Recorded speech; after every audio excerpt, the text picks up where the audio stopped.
On pensait que cette bataille-là était terminée, mais non, elle reprend de plus belle. La bataille pour les droits audiovisuels sur le rugby, Axel de Tarlé. Et comme pour le football, on a un match, une affiche entre Canal+ d'un côté et la chaîne qatari beIN Sport de l'autre. Alors exactement, il s'agit des droits concernant le Top 14. Le Top 14, c'est le championnat de France de rugby, donc l'équivalent de la Ligue 1 en football. Alors depuis 20 ans, le Top 14 est diffusé sur Canal+.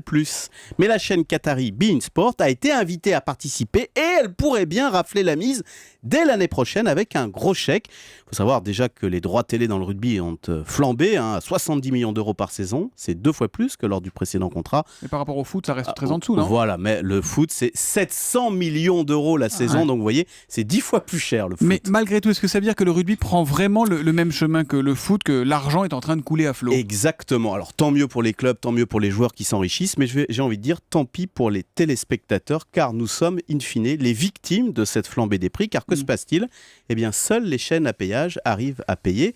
Et on l'a vu l'été dernier avec le football notamment, où pour la première fois, eh bien, la moitié des matchs n'étaient diffusés que sur une chaîne à péage, en l'occurrence que sur beIN Sport. sur beIN Sport. C'était une première qui malheureusement a fait date, puisque malheureusement, je suis au regret de vous dire que pour le prochain Euro 2016 qui se tiendra en France, eh bien rebelote, c'est la même chose. Plus de la moitié des matchs ne seront disponibles, diffusés que sur beIN Sport.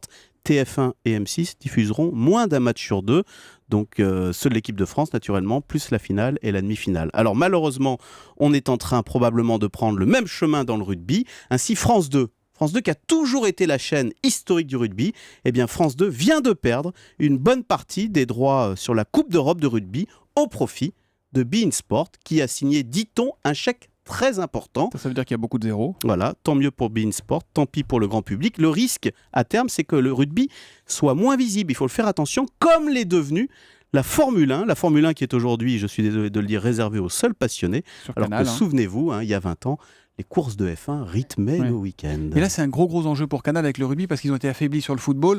Le rugby, ça reste une de leurs chapelles. Le deuxième sport le plus regardé sur Canal+ après le foot. Le Zoom Echo tous les matins à 7h10 sur Europe 1 avec Axel de Tarlé. Merci Axel.